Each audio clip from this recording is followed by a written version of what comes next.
and I'm finally at home, so that means I can be backstage, I can talk like I usually do, I don't have to like, you know, for the whole entire day I was talking quieter, I was trying to amplify my politeness, and I wasn't trying to swear, and I wasn't trying to add so much like volume and like ups and downs to my voices, and it was so hard.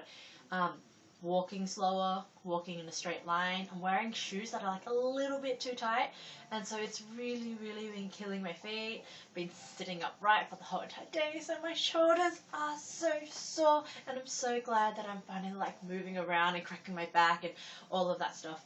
And I always keep both feet on the ground now when I'm sitting, so it's really hard because I'm just used to like crossing my legs over all the time. But yeah, I've been trying to like tone down on my childish behaviour. I get told that I'm childish a lot by my grandma, and that I should learn to grow up and be more ladylike and all that, and to wear these kind of clothing and really nice dresses and stuff like that. But yeah, it's been hard.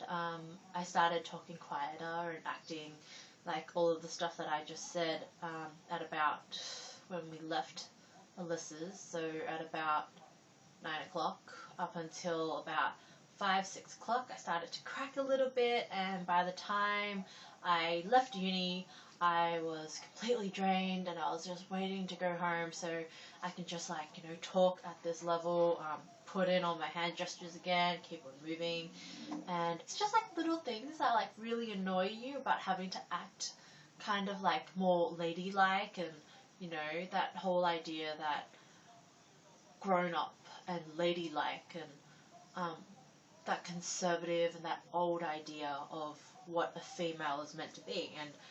And this one thing that I found really hard today was there was this puddle and I really wanted to jump in it, and I have this really bad habit of just jumping into puddles whenever I see them, and I didn't jump, and so I was like walking through it and there wasn't any satisfaction because there was no of water, and there was just nothing, and it was just like a plippity plop, and I was like, and yeah, the other thing was for the entire day, I basically ate sweets. I snacked on strawberry pockies for the morning, and then I had some custard marble buns from Bread Top, and then after that I had chai latte, and then it was like pudding, had a strawberry cheesecake kind of thing, and I'm just really waiting to go eat rice, and it's about 8 o'clock right now, and I'm back at home, and all I want to do is just like grab a bowl of rice and just like empty soy sauce into it, and then just like eat it because I love soy sauce and rice, and drizzle it with like oil, and it might sound a bit weird, but I really like that stuff. And yeah, it's just really weird not being able to act like myself, because usually I'm really loud, I'm really amplified, I have lots of exaggerated movements, like if like something happened, like the smallest thing, I'll just like, you know, pretend to break down and cry, and you know, just like be like, "What, mommy?" And that's what I'm used to. But this whole ladylike thing, and you know, not acting like a child, it's hard, and trying to keep this aspect that my friends find cute in me when, you know, I just be like, huh? Really? Kind of thing. It's like trying to keep that, but at the same time trying to be more ladylike. That's hard. And another thing that's really been bothering me is that I have a friend called Reese, and the way that we interact is that we hit each other. And I'm violent, he's kind of violent, so it kind of works out. And so for the whole day he's been trying to like, you know, get me to hit him, and I've been like, no, I'm not going to hit you. But yeah, those are the really obvious things, but I guess the other thing that kind of like struck me more when I was going home and like hopping on the train and coming back from CBD back to suburban kind of stuff, it was just that whole idea of like being this really girly girl, and being in public, not being accompanied by another girl or another person, and it was just really strange because usually I don't feel threatened. Usually I'm quite tomboy, I'm quite masculine, or I think I am at least, and I don't ever feel threatened. I never feel like as if I'm going to be attacked, and I did. it made me feel really uncomfortable. I was like, right now I feel like as if anyone could punch me, hit me, uh, rob me, and I would be absolutely um, powerless, and that I wouldn't be able to do that. And I guess that's what I hate the most about being a girl, because um, I actually have this tomboy side of me where I have this undercut that goes all the way around my head, and I guess, and I've had short hair for a really long time, and I guess that whole thing of looking more masculine, acting more masculine, it makes me myself feel more secure. But this whole Lolita thing that we're trying to do, it's like um, covering up my undercut, not being in a hoodie or not being in like my boots that I usually wear, which are like this. So they're chunky, steel capped, screws at the bottom, everything. Not being able to be in these clothes make me feel insecure, like really, really vulnerable. And I haven't really felt that ever since primary school, when I was kind of like bullied or targeted. I guess I was like kind of small compared to other children. I was really weak. Um, I didn't really speak that much English either, and so I was just really timid, and so I guess I haven't felt that kind of weakness ever since back then. And yeah, I think that's about right. Well, I guess you'll either listen to Alyssa now or listen to her before me, and I'll catch you later. Bye! So today was the first day of LoliPro. Cassie and I dressed up as Lolita for the day. It was far more difficult than I anticipated. This front stage constant performance was kind of draining, but we also were eating like sugar the entire day, and I don't know, it was probably a mixture of things, but being ladylike is far more difficult than I thought. Like, trying not to rush. I'm always generally rushing. I can't help it. I hate being late to things. So I just felt like I wanted to rush, but we had to slow down, walk at, like a decent pace, try and, keep kind of a manner about us, being a bit too loud, using language that a Lolita wouldn't use, So, yeah, it was kind of a lot harder than I thought. And this whole, like, the dramaturgy theory and doing front stage and backstage, I kept slipping up, and I was thinking that perhaps the more that we suppress the backstage and what we usually are, the more it might want to come out through the Lolita. So I'm going to see how that goes. But that's just a thought I had, because it kind of made me want to be more, edgy and more aggressive, but I guess I'm just falling back into my other alter ego, who is a heavy metal character, and she's always, aggressive and like pulling poses, and she's really fun.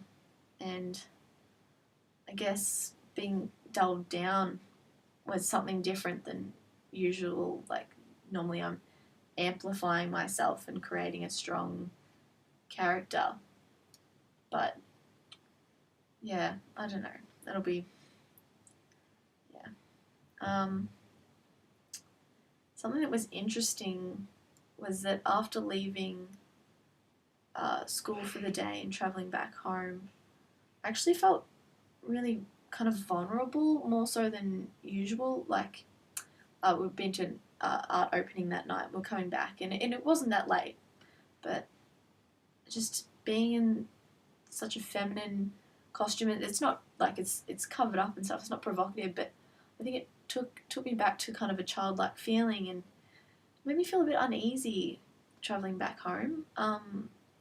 Usually I'm absolutely fine wearing what I usually wear, which is just kind of like a black jacket and tights and shorts, but yeah, it made me feel a bit uneasy. So I was kind of a bit discomforted by that. Yeah, I really don't feel like I gave it a good enough go today. I think I was just being myself, and yeah, I think Cassie tried harder than me. I think she was doing a good job. She was speaking far quieter, and I don't know, it was just like, it's just second nature to like break away from, you know, when you're being confined, or yeah, I need to give it a better go tomorrow. So hopefully I will be far more ladylike and refined and classy and cute and all of those wonderful things that I'm not and am trying to be. In terms of the fashion, it was really fun to wear for the first day. Like, you know, big bow, big skirt, that was great.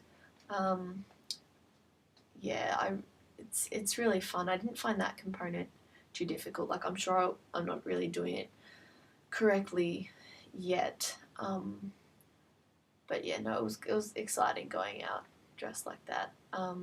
What I do like about the fashion that we've chosen is that it does feel like a more like exaggerated, princess version of what I would usually wear, and with all the different like styles that fall under Lolita, Cassie and I were able to gravitate towards a style that reflects a bit of our own personal style, like our backstage style. So I'm going gothic lolly, and Cassie's going for more classic sweet look, and it was fun, and I do look forward to dressing up again tomorrow. Except it does take much longer to get ready, and I'm not a morning person, so I'm gonna have to try hard at that. I did a video when I came home. I was reading Bruce Mauer's Incomplete Manifesto for Growth, and I just found some really interesting points that I quite liked, and I thought I'd read them out loud. So I'm going to add this to the end of the vlog, just the points I read out. It might be a little bit boring, but I found it interesting. So, yeah. Allow events to change you. You have to be willing to grow. Growth is different from something that happens to you. You produce it, you live it. The prerequisites for growth: the openness to experience events and the willingness to be changed by them. Go deep. The deeper you go, the more likely you will discover something of value. Collaborate. The space between people working together is filled with conflict, friction, strife, exhilaration, delight, and vast creative potential. Stay up late. Strange things happen when you've gone too far, been up too long, worked too hard, and you're separated from the rest of the world. Make new words. The new conditions demand a new way of thinking. The thinking demands new forms of expression. The expression generates new conditions. Listen carefully. Every collaborator who enters our orbit brings with him or her a world more strange and complex than any we could ever hope to imagine. By listening to the details and subtlety of their needs, desires, or ambitions, we fold their world onto our own. Neither party will ever be the same. I'll put a link to Bruce Mauer's Incomplete Manifesto for Growth in the description.